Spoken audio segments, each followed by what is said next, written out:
We're on what, episode 5? 4. 4. Yeah, and I actually look forward to this every week. I'm like, I can't wait for the next one. You said the cutest thing. You're like 3 sleeps away until our next episode. Yeah. But it's so true. We're so happy to be here. Yeah, and in the meantime, I'm sending Stephanie 5-minute voice notes on the next thing I want to talk about. Well, I'm doing the same thing back. There's just, it's once you start to pair astrology with worldly events, you just see it show up with every headline that comes across your phone, or, it's hard to ignore. Exactly. Well, you wanted to share something that was very important to you. So do you want to share with us? Yes. So in our first episode, we were talking about the witch archetype and the witch wound. And I've done some reflection and learnings and dived in a little deeper, because in our first conversation, I said automatically putting yourself, identifying yourself as a witch can put yourself on the fringes of society. And while that's true for a lot of people, as a white witch, that's not true. Being a white witch is not an oppressed identity. And I think it's important to name and elevate these pieces of the conversation. And yeah, I saw a Instagram from Captolia. She's at Captolia Online, the digital witch. And she was talking about how a lot of people were talking about the witch wound and really pointed this out. And for me, it was a reality check and an opportunity to learn and grow and do more research. And yeah, it's just important that I wanted to name that. I dove in more to the anti-Semitism that is associated with witches and the witch hunt and Christianity and the history of all of that tied together, and the persecution of Jewish people and the stereotypes associated with the witch, even including the witch hat, which was something I, was super embarrassed and ashamed to not know, but it's, we're all works in progress and we're all learning and growing. But yeah, I didn't know that the witch hat itself has some ties or possible origins to something called a Judenhut, which was a hat that Christians in 1215 were having Jewish people wear, essentially. So they were visible targets to anti-Semitism. So there's just a lot of, I think it's important to be an internal student of the universe. And yeah, I'm grateful for Captolia's post and to just be mentioning this and elevating this conversation and dialogue, and making sure that if you are a white witch, sure, you probably can experience the witch wound. I'm not denying that, but it is in no way, shape, or form the same as any type of oppression that an actual person and member of a marginalized community has experienced. So I think that is very important to name. Mm-hmm. Thank you. Yeah. Well, yeah. And when you messaged me that you wanted to talk about this because it's very important to you, I always say that we all have work to do. They're just different work. Right. Yeah. And I appreciate, my Virgo moon appreciates that, because there's so much, fear around not being perfect and not knowing everything. And then the guilt and shame spiral that comes with that. But using your voice and your platform and your privilege to help with the learning and the unlearning process. And if I can help any other white witches do more research and just make sure, if this is something that, if you do identify as a witch, our responsibility is to elevate those conversations about oppression, systemic harm, and to educate ourselves on the history of witches and Yeah, there was a quote from an article in The Nation that I wanted to read, by Alice Markham Cantor. Her great grandma 11 generations ago was a witch that was burned at a stake. And she closes the article by saying, "There is a rebellious power in the idea of being a witch, but it is not a cosmetic rebellion. It is a political act that requires interrogation of the past, active struggle in the present, and the refusal to scapegoat others. If we want to be witches, we have to act like them all the time, not just on Halloween." So That's beautiful. Oh, I got chills.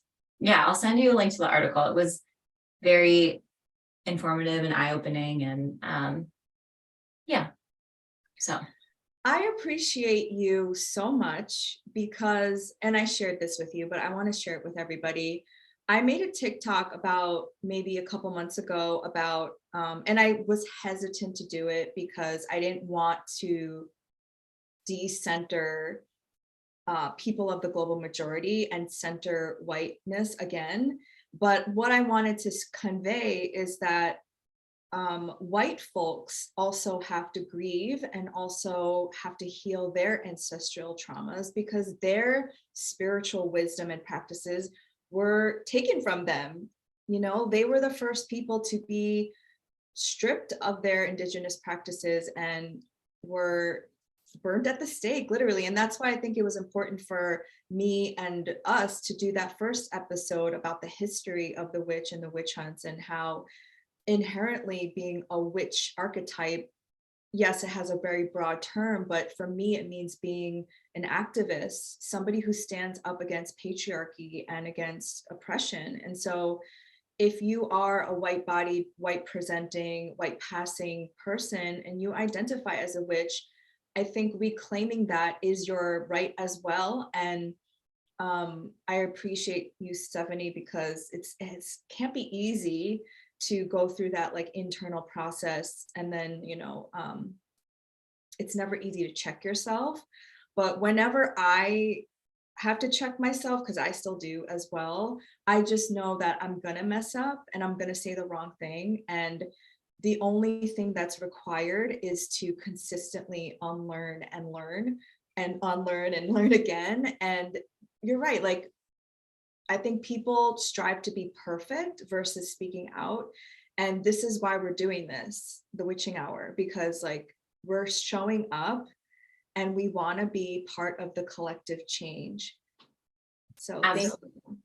No, thank you for that. And exactly, like it's so important to recognize the intersectionality that comes with identifying as a witch. And yeah, we want to be part of the change. And so here we are. And I appreciate you for having this conversation. Yes, it's so important. So shall we move on to our Pluto combo, Lord Pluto? And that's kind of how we bonded as well. When I met Stephanie for the first time in New York City, I was telling her about my treacherous Pluto square that I've been going through for a minute. And did you say that you got a necklace of Pluto, or you have a tattoo of Pluto or something? I was wearing a Pluto necklace. Yeah. Yeah, and we bonded over our Plutonian. Well, I have a Plutonian transit, but you have like innately in your chart. Yeah. Mm-hmm. I've grown to love Pluto, but yes. So yes. Fun.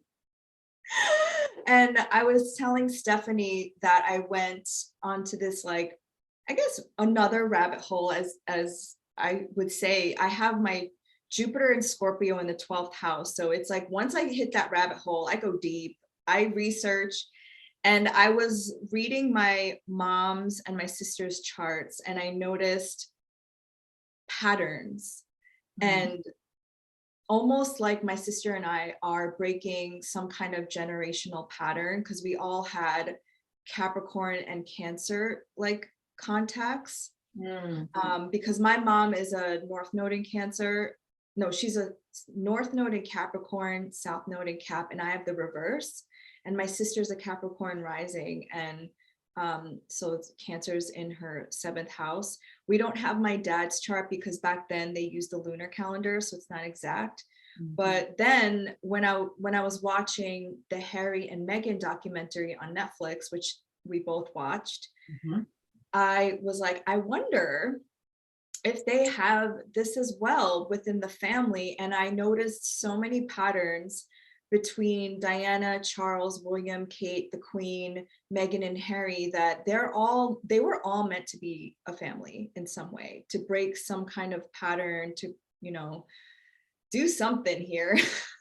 There's a lot of overarching themes between their charts, and I have done something similar with my family's charts, like comparing our placements and noticing like a certain both of my parents had a bunch of Libra placements, but in my mom's side of the family, everyone in like my mom, my grandma, and my great grandma all have really prominent Virgo placements. And I have a Virgo moon and a Virgo Venus. So yeah, it's really fascinating to look at the synastry within families and figure out like, what is this next generation trying to release from the past generation's chart? Yeah, and that's very South Node in Scorpio. So if you have been watching our episodes previously, you know that we're kind of in the South Node, Scorpio, North Node, and Taurus story still. And I believe the South Node in Scorpio is very like breaking karmic cycles and looking at the root cause of things. So if you're watching this and you're like, what does this have to do with me? I think that looking at your chart, specifically Pluto and the outer planets too, like those are generational planets.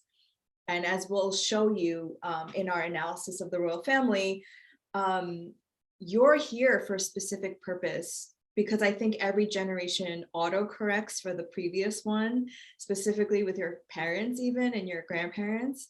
And you can get clues into like your purpose and like why you're here, and also why they trigger you so much. Oh yeah. And like a very important note, mentioning the outer planets, because that is going to be the major difference between the generations. So if someone in your family's outer planets activates some of your inner planets or vice versa, that is like where you can really hone in on. Both of my parents' Plutos are conjunct my South Node. Oh, ouch. Yeah, major ouch. But there's some major ouches in the royal family too. Yes. Should we start with Mary and Meghan? Yes, Harry and Meghan. I'm doing this new thing, presenting my screen. So hold on, I'm trying it in a new way. Let me see if this works.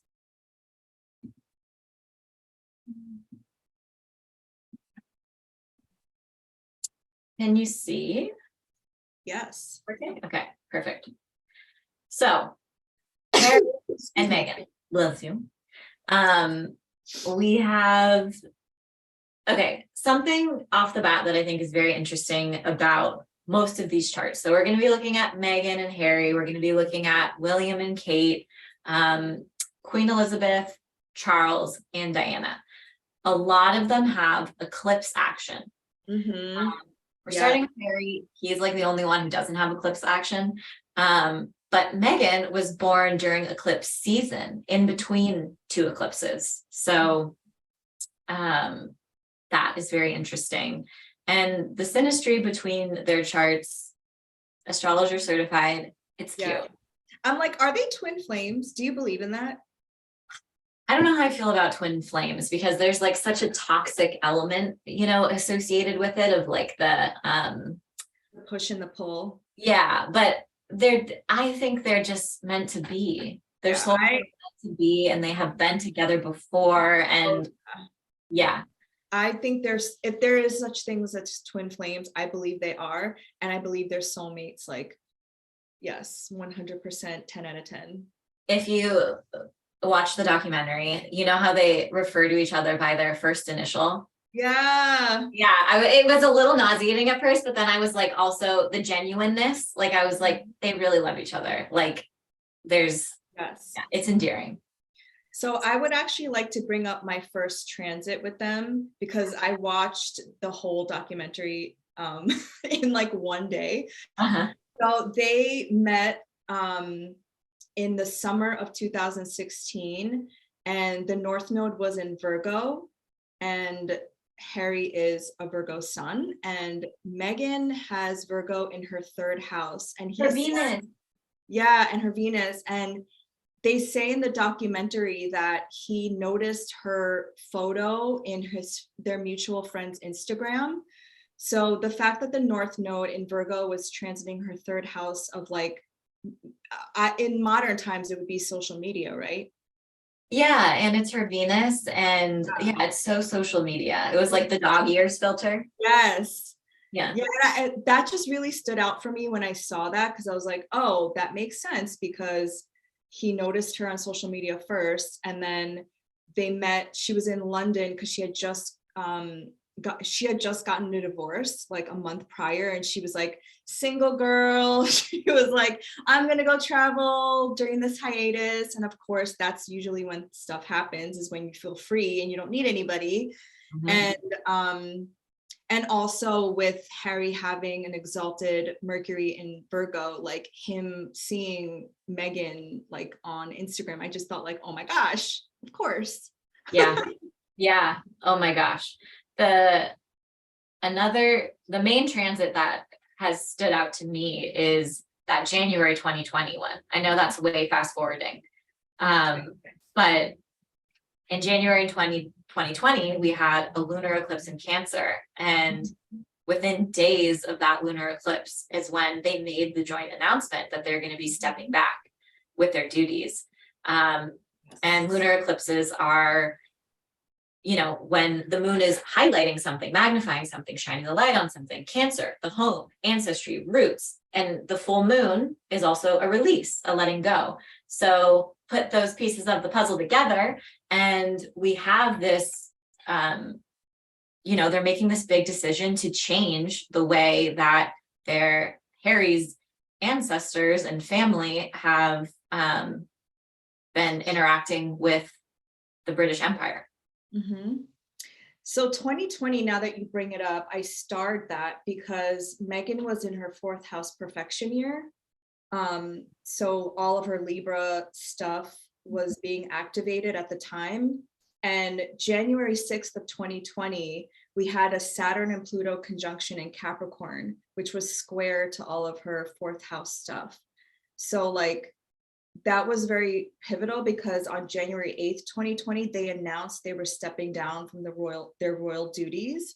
And then like after that, they escaped to Canada for a little while, and then they eventually moved to Los Angeles. But I thought that was really interesting because like Meghan has her moon, the ruler of her ascendant, Saturn, Jupiter conjunction, and Pluto there. And her IC, which is like, clearly they're like, I think it was called Mexit at the time, like Meghan, like exiting London. And I remember in the documentary her saying about like her relationship with her father and her parents getting divorced. And with that moon Saturn conjunction, she says like she always felt alone. Like she always wanted a big family. And then when she finally met Harry's family, it was like so fun because there were so many people around. This was like the family that she dreamt of. And then with this square to her seventh house Capricorn stuff, it's like, oh, it's not actually gonna be what she dreamt of. And that family, there's, like she describes in the documentary, the constriction, right? The not being able to express. Like she, at one part, she's like, oh, the formality, like when we were in public, we were all like buttoned up, but then closed doors, I kind of like wanted to take my sweatshirt off and unwind, and the formality stayed there. So that's also very like moon Saturn. Totally. And like you were saying about the Saturn Pluto conjunction in her chart, well, it's in Harry's first house, right? And like his identity, who he is, like his character and how his character growth, like a big changing, that's a big event to have in a personal place in your chart. And it's forming a square with his Venus. Venus is a general significator of our relationships and love connections. So it's definitely coming alive in both of their charts. Yes. And in the documentary, she talks about how even since she was like 8 years old, she was an activist because she wrote to Dawn to say, like, the Dawn commercial said, women need to stay home and do the dishes. And she wrote a letter to the company saying, like, people should be doing the dishes, not just women. And she talks about how she was an activist and she has always been, like, even before she met Harry, this champion for women. And then all of a sudden she's like now shrinking to conform to his family. And I feel like that's very Saturn-Jupiter conjunction. It's like, you want to expand and you want to like be this person, but then like Saturn is like, no, you can't. I also love her Mars and Cancer in the first house, like going back to her writing to Dawn, that like that feels very activist to me, like instinctual responses based on your emotions and things that upset you. And like she saw that commercial and she was like, fuck that, so she took action. So yeah, it's directly opposing his ascendant. And so you can tell like he was attracted to her like fire. And it's interesting because like most people will associate Mars to like masculinity, right? Like masculine energy. But to me, Meghan is the more like masculine. She's like a go-getter. She like speaks up for people. And Harry to me feels a little bit more the feminine. And I think he was like attracted to her about that. Yeah, there's definitely instant attraction there with that Mars. And yeah, the way that she moves through the world is like what caught his eye. There are two other things that really stood out to me in Harry's chart. He has a Mars-Uranus conjunction in the 12th house in the sign of Sagittarius. And for me, the 12th house is almost like where things are brewing, right? Like we're in the darkness, we planted a seed, and Mars and Uranus together can be like volatile, risk-taking, like unexpected action. And for him, his Mars is associated with the 4th house, home, family, legacy, and roots, and the 11th house, which is like almost also like your social sphere, the way the public sees you, benefactors. And yeah, it just feels like there was something brewing within him for a really long time to act differently, do something unexpected. And yeah, so that was one little aspect of his chart that stood out to me. And another thing that stood out to me is that he shares an aspect with Queen Elizabeth. Both of them have Saturn and Scorpio conjunct the midheaven.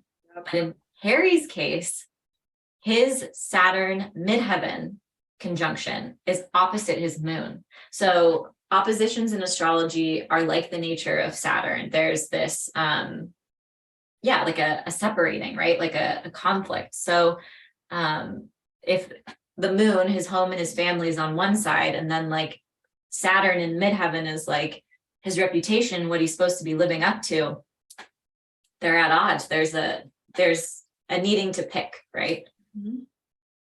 If you can't find a balance. So yeah, so just to put a little pin in all of your minds, just notice Harry's Pluto at 0 Scorpio, his Saturn at 12 degrees of Scorpio, and his South Node in Scorpio as well. So just put a pin on it because it's going to be very important for, as you said, the Queen and Charles. So just to name these, their big three, Harry is Capricorn rising, Virgo Sun, and Taurus Moon. And Meghan is a Cancer rising, Leo Sun, and a Libra Moon. Mhm. Another thing that I wanted to mention is I've heard a lot of astrologers say that a Saturn Jupiter conjunction is a signifier of wealth. Have you heard that? Yeah. Yeah. So also in 2020, when they had both had those squares to, when they had those activations in their angular houses, in 2020, Meghan and Harry signed an 88 million pound deal with Netflix. So it's like at first with Saturn, it was like they were loosening their ties with the royal family and they were kind of like, okay, how are we going to make money? I mean, none of us were worried about them, right? Like, let's be honest. Yes. Yes. Not in terms of finances. But then the Jupiter there, it's like, oh, here's 88 million pounds for you with this Netflix documentary. And, 2.5 years later, we're watching the Netflix documentary. Mm-hmm. Yeah. Oh my gosh. That's a transit come to life. Isn't it? Yeah. So another thing that's interesting is in 2017, so November 27, 2017, the North Node was in Leo, the South Node was in Aquarius, and that's when they got engaged, which if you see in Meghan's second house, she has her North Node in Leo. So she was going through a nodal return and her Sun, Mercury are there. Mm-hmm. So it's like she's becoming famous and like, she already was famous, but this is like royalty famous. Leo is like a sign of royalty. Yeah. And then in 2018 is when they got married on May 19th, 2018. And why did I write that down? There was an North Node was in Cancer. Yes. Yeah. I got you. Thank you. North Node in Cancer, South Node in Capricorn. So it was like highlighting her first house of self. Her relationship axis, I think a lot of people stereotype relationship activity with the seventh house, but it's just as important when you're having first house transits too. So it's destiny. Yeah. Yeah. It's fated. Also, just a note that like, we're not going to show you Archie's chart, their first child, but Archie was born June 4th, Archie was born when the North Node was also in Cancer. I don't remember the exact date. Oh, May 6, 2019. So Archie was born also with a North Node in Cancer, which you'll see later that other people in the royal family have as well. And I'll just add that Lilibet was born during eclipse season, similar to her mom, not on an eclipse, but during eclipse season when the North Node was in Gemini. So exactly. Some pins in that. Put pins on everything. But yeah, I mean, and as far as like transits right now, we have the North Node in Taurus. So for Harry, that's going to be trailing over his moon, which is, revealing his inner world, his true sense of self. And I think that's very accurate for the release of this show. And for Meghan, it's in her 11th house. 11th house is the house of good spirit in ancient astrology. And it's where dreams manifest and all types of things. So definitely getting that attention. Yeah, and when Stephanie and I were talking about Meghan specifically, it just seemed like so many people hate her and them together. And my whole thing is, this is their chance, this Netflix documentary, to share their side of the story. And I don't know why people have a problem with that.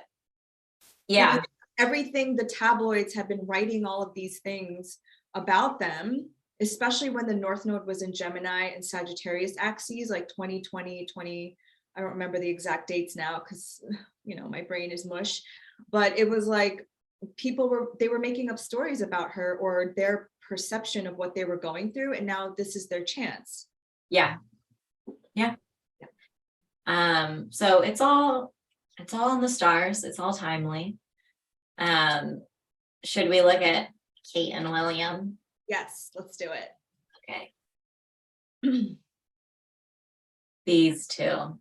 So I admittedly don't keep up with the royals. I do like Harry and Meghan. Those are the only royals I have, engaged, like clicked on articles, and I watched the documentary. Obviously, Meghan's sun is at 11 degrees Leo, and so is mine. So I just have a really sweet, feeling for her. But these two, back to these two. I didn't know anything about Kate Middleton at all. Like, I still don't, except for what you've told me. They're just okay. Yeah, she's just always given me the creeps. Yeah, that's just it. That's just how I've always felt. I don't know them. We don't know them personally, obviously, but yeah, they're both eclipse babies, so that's something important right off the chart.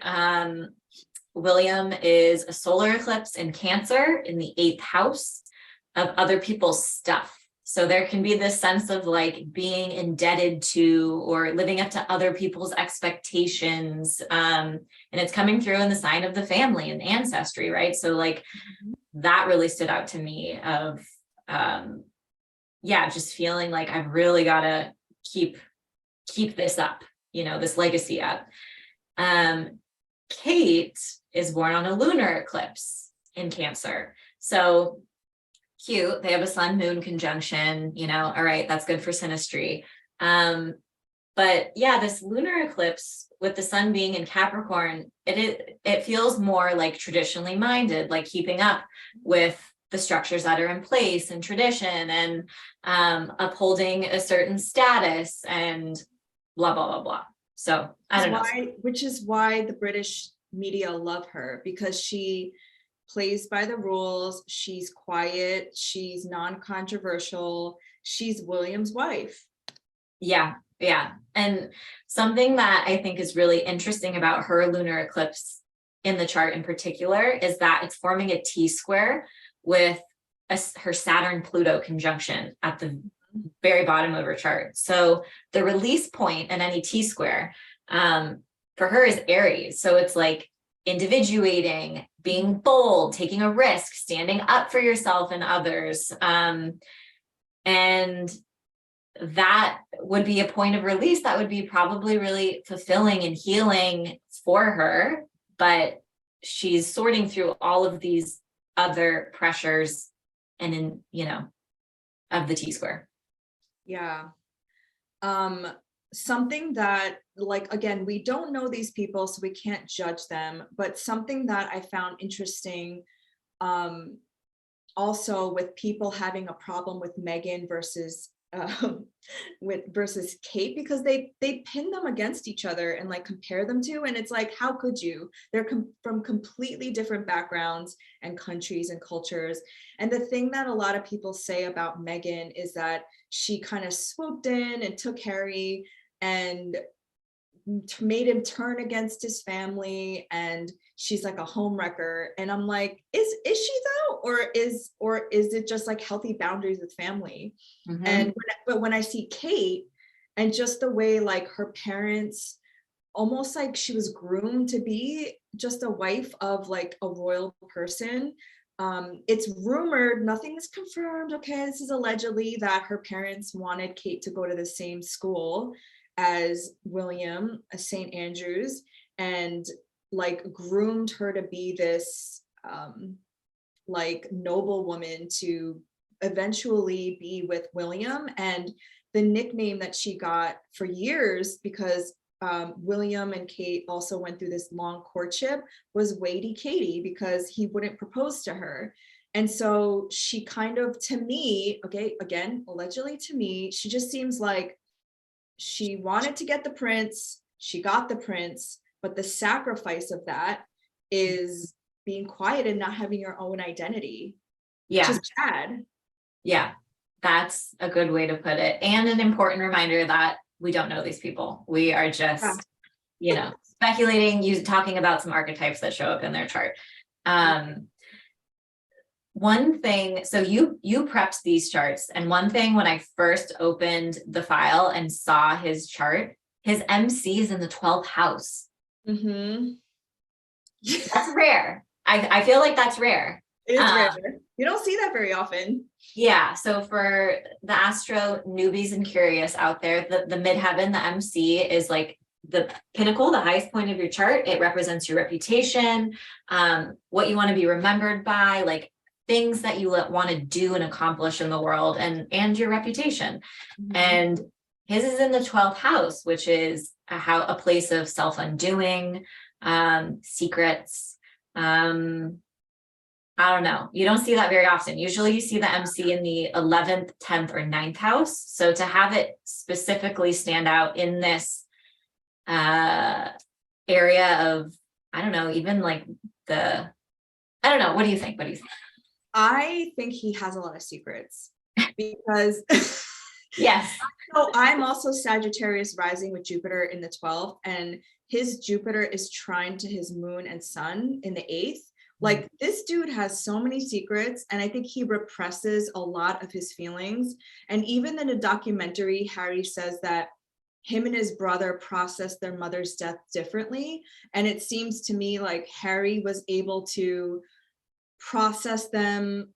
You know, he definitely went through like a wild boy phase, and he went through a lot of like also controversial things. But then he was in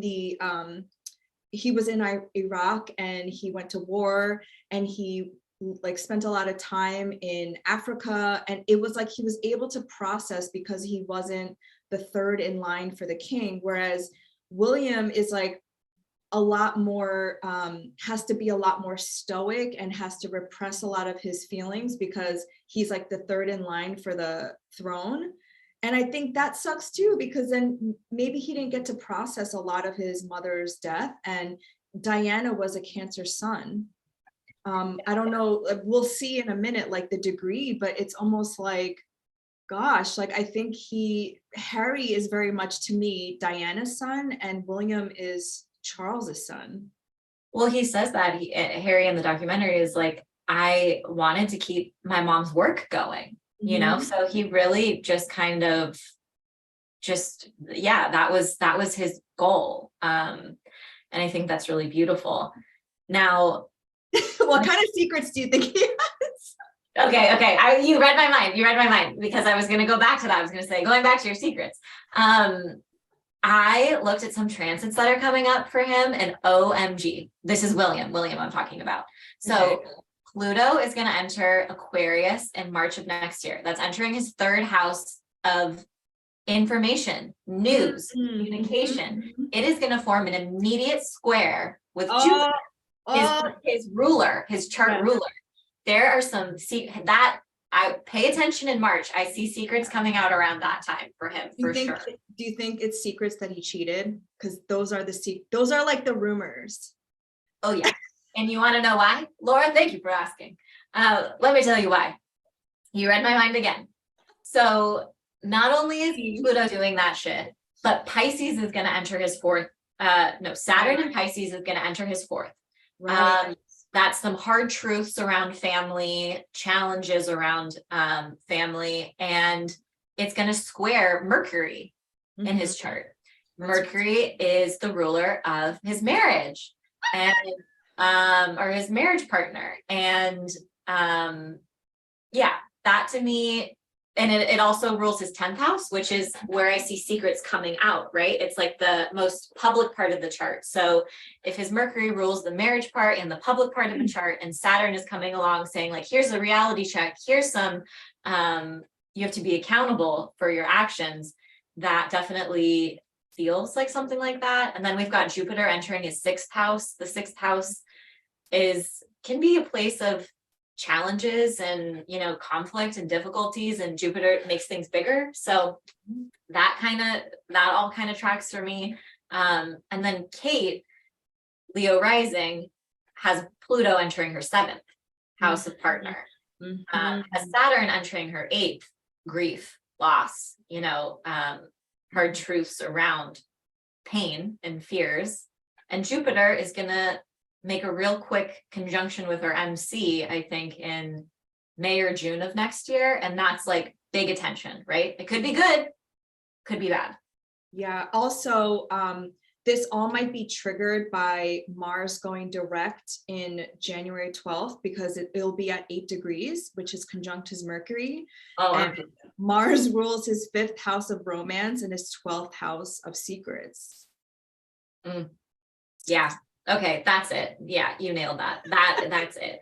That's when we're going to really start to see the pieces, because it's that station degrees in astrology, everyone. Those are the BFDs of transit. So if you read about Mercury retrograde or Mars retrograde, like, yeah, it's ongoing energy, but the day of the station and the number that it happens at, if you have a planet around that degree, you're really going to feel it the most. Mm-hmm. I just noticed too that both William and I are Sag risings, and we both have the North Node in Cancer in the 8th house. And I'm like, wait, these transits are. Oh my gosh.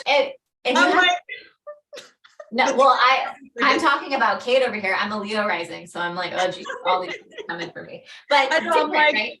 It's different because we're not royal in like that kind of sense, and also I don't have secrets like that, so. Exactly. And just to note, as a disclaimer, these are speculations. These are speculations. We're just having fun. Transits could happen in so many ways, so many ways. So it could be innocuous, it could be any sort of things, but because you asked specifically about, that was, one place my mind went, was the revealing of something more sinister in their relationship. Yes, I had the same feeling. And I just wanted to point out that both William and Kate have Saturn and Pluto in Libra, just like Meghan, because I think they're born in 1982 and Meghan is 1981.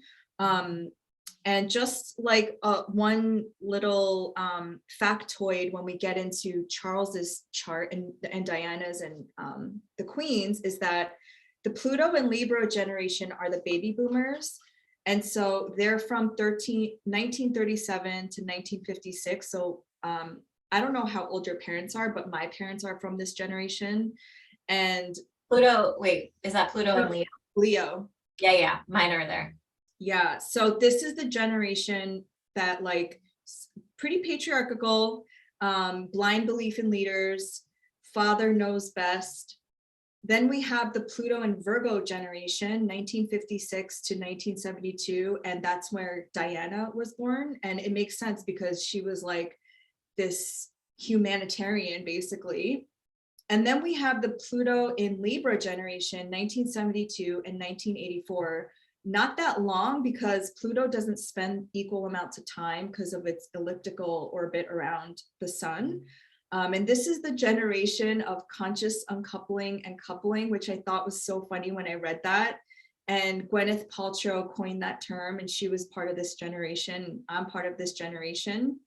And then Pluto in Scorpio, which is also a very short amount of time, was 1983 to 1995. And then Pluto in Sag is the Gen Z generation, 1995 to 2008. Uh-oh.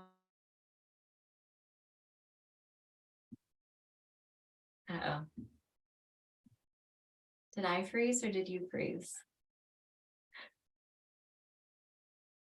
We're experiencing some technical difficulties here. Harmonious relationship. And then lastly, Pluto in Capricorn, 2008 and 2024. This is the generation that's opposing Pluto in Cancer, which is the Queen's generation. Right. Yes. I think either I froze there for a second or you did, but that having that Pluto outline, so helpful, very helpful and important to pay attention to for some of the upcoming points. Yes. Should we look at, I think Charles is next. Sure. I just couldn't put him and Diana together because sorry. I couldn't do my girl dirty like that. I I was so happy. And the first thought in my mind, I was like, thank goodness she didn't put them on the same slides. I That's, couldn't, and I yeah, can't even call him King. I just no, put his name, Charles, Charles. I just couldn't. And I whatever. couldn't He's find a Charles. picture that didn't make me want to like, Vom. Yeah, that's how I feel. But let's chat about Charles. let's do it. He's got Pluto and Leo in his first house. He's a Leo rising. That, talk about secrets, that is going to make someone incredibly secretive.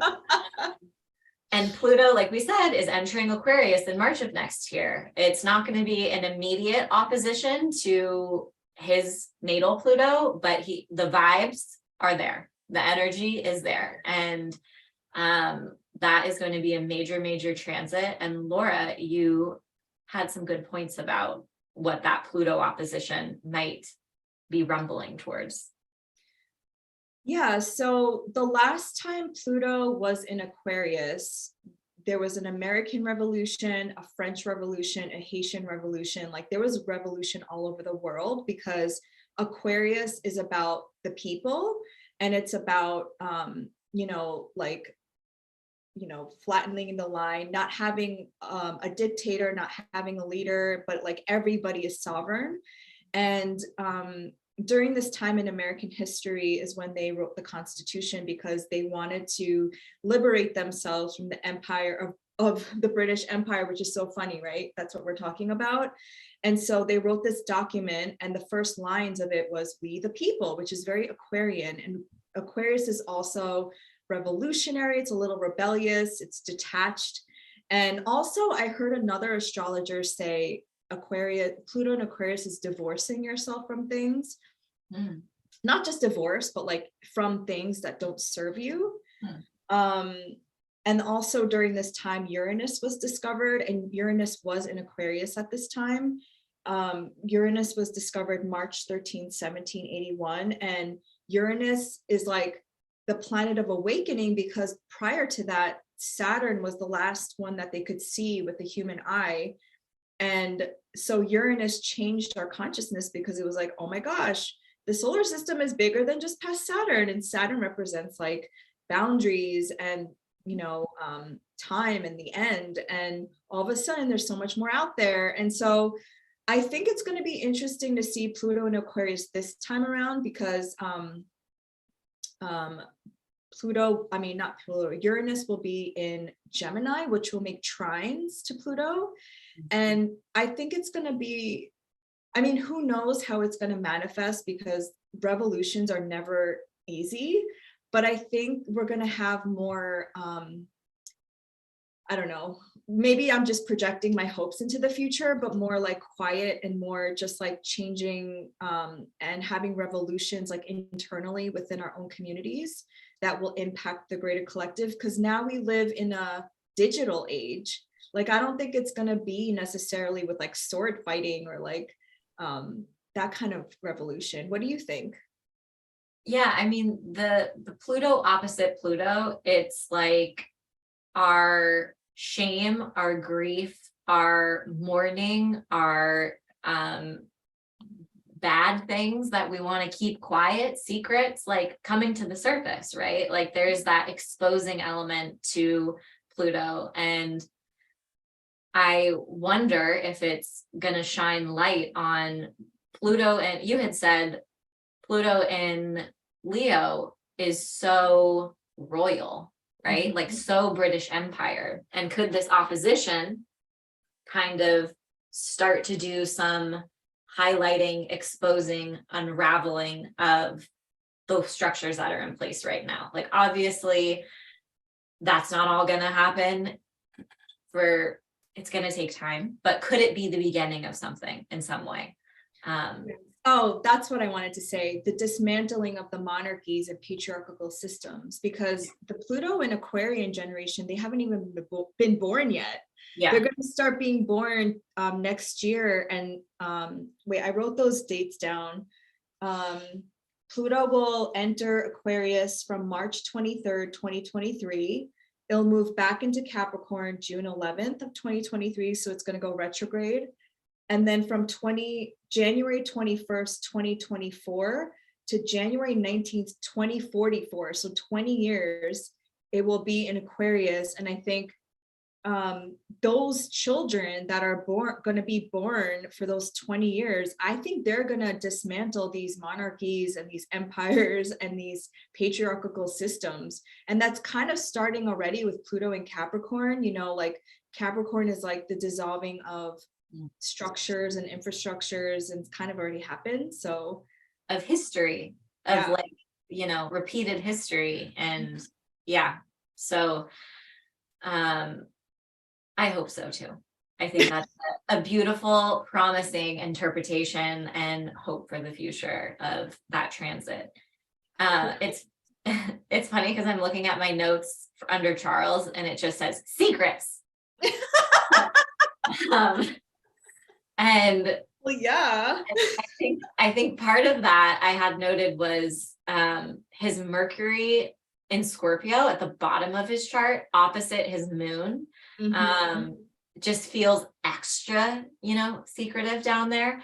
It's forming a square to his ascendant, and anytime there's like a square, it's like a pressure point, you know. So like there's this like, oh, keep it down, don't actually reveal. If the ascendant is like where you release your energies and who you are and what you want to experience and achieve in your life into the world, that square is like trying to keep his knowledge and certain things repressed at the bottom of his chart.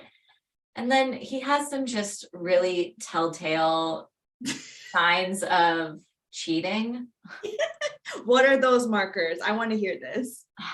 And okay, I'm just going to say a disclaimer. If you have these in your chart, it doesn't mean you're a cheater. Astrology manifests in many, many ways, but in retrospect, we can 100% see he has Venus, Neptune conjunct on his IC. The IC is the most private part of his chart.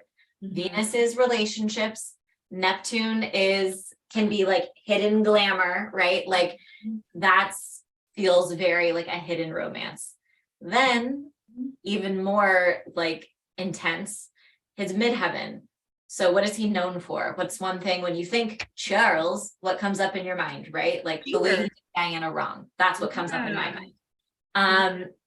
Mars is the planet that's associated with his midheaven. His Mars is in Sagittarius, conjunct Jupiter in his 5th house. Okay, let me break that down. Mars is a planet of lust and sex. That's one thing that it can represent. Jupiter makes things bigger. The 5th house in traditional astrology, sex and romance. And it's opposite Uranus, which is like, boom, you know, shock, surprise. So that just felt very like, I was like, ugh, when I saw that, you know, I felt like I had to say it. I don't have those, but yeah. What I noticed too is the queen passed away like right before the solar eclipse in Scorpio. And so that's his 4th house, which was a releasing point. So he lost his mother. And I've heard astrologers and Hellenistic astrologers say like the 4th house is a place of death, actually, not the 12th house. And when his mother passed away, he became king. So North Node conjunct Moon. Yeah. And it's opposite his moon. So that triggers his 12th house because the moon rules the 12th house. So there's definitely loss there. Right. Related to family because it's the moon. His upcoming transits I took a little gander at, and Pluto in Aquarius is entering his 7th. So the 7th house can also be enemies. It can be how other people see you. And right off the bat, it's going to square his moon, which is at the tippy top of his chart, his reputation, but it rules his 12th house. Secrets, family, karma, ancestry.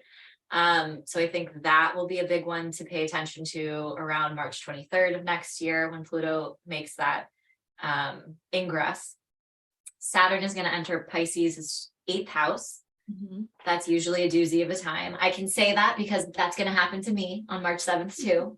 But upcoming doozy for Leo risings. And Jupiter, right off the bat, May 16th, is going to conjunct his moon. So that's big attention coming his way. Yeah. Wow.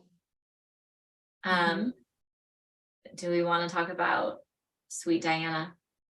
Yes, before we go to Diana, one thing I forgot to mention about Meghan and Harry. So another thing, breaking generational cycles within Harry and Charles is that Charles couldn't marry the love of his life, Camilla, because she wasn't noble enough, like she wasn't from the right family. And she was then kind of like, there was some kind of hidden scheme to marry Camilla off to another dude so that Charles would marry Diana, who was from like a more noble family.